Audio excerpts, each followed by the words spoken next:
B, B, B, B, B. When we bring together the creative self-expression of performing, the ownership of creating props, all of those things pulled together, there's a huge amount of benefit to mental health, to our emotional well-being, and a lot of relationship building goes on as well. One of the most important things that we work towards with the guys is independence, so it's all about kind of resilience rather than reliance. One of the things that we encourage people to be, and I guess train people to be, is flexible and adaptable, and actually that's an incredibly key transferable skill because we have an awful lot of people here with autism. I like to push the guys in this group beyond what they are capable of doing, or what they think they're capable of doing actually. I encourage gruesome details. Say for example the voodoo like shrunken heads and doorknobs made out of kneecaps, and also curtains made out of human skin. Helped me more acting wise, and it's now steering me on a path towards caring for other people. Brilliant, it's a brilliant, absolute brilliant group. The production that we're working on at the moment is The Wizard of Oz. So we're creating our own sort of storyline and making it very ensemble in feel. So we have a whole field of scarecrows and lots of additional characters that don't come into the text. For example, Spellicus, which is the spell book that gives their spells to the witches, and we have a really lovely forgetful witch. I was totally lost until I heard you laughing and talking.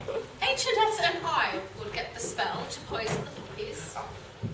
Spellicus, give us the spell for sleep. Now, Grandora wants the deepest possible sleep, but I've forgotten which is the highest number, 5 or 10. 5. You give that to me. I run it across to the puppies. Oh, well, I'm ever so grateful, Shadow. There'll be a different story once I get my new pick. She was getting on a little bit in age, and she's getting most of her spells wrong by this point. Each of those characters will be explored within the context of our cast. So as an example, we might have a wicked witch who wants to, as a person, wants to really think about what it is to empathise. We have quite a lot of guys with autism and Asperger's, and the whole empathy question is quite important for a lot of them, so that we can do that sort of within the play. Yeah, my name is James.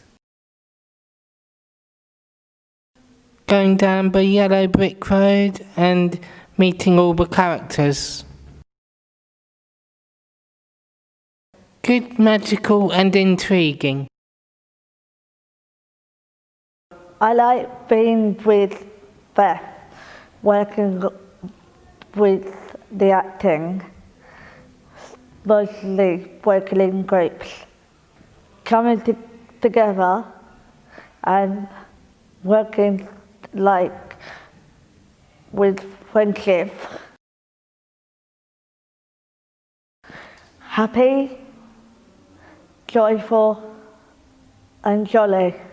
I find that acting as a whole, for people on the autism spectrum, such as myself, it really helps them with learning about body language. The Monday night group, we're the ones that are the far more outgoing. We are the ones that do the more outlandish stories. And at the moment, we are working on a play called Coma. It's all about a woman who, in her 60s, meets her long-lost daughter and suffers a heart attack, and through the heart attack she faints and knocks herself out. Are you Alicia Johnson? Yes. Oh, I've been looking for you. You see, the thing is, I think you might be my mother. Sorry. Oh, I didn't mean to. Do you want to sit down? Oh, I'm calling an ambulance. And then when she wakes up in hospital, she finds, well, she thinks that she's 16 years old and thinks it's all the way back to the 1970s.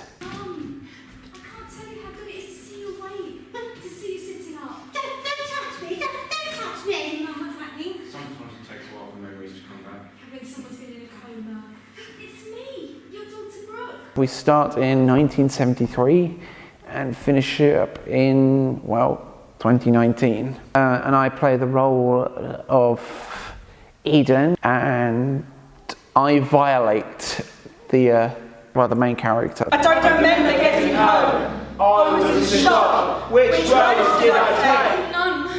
It's obviously also about achieving the best that we can in terms of the artistic pursuits. When we went to Edinburgh with Red and the Wolf, we got 4 or 5 star reviews.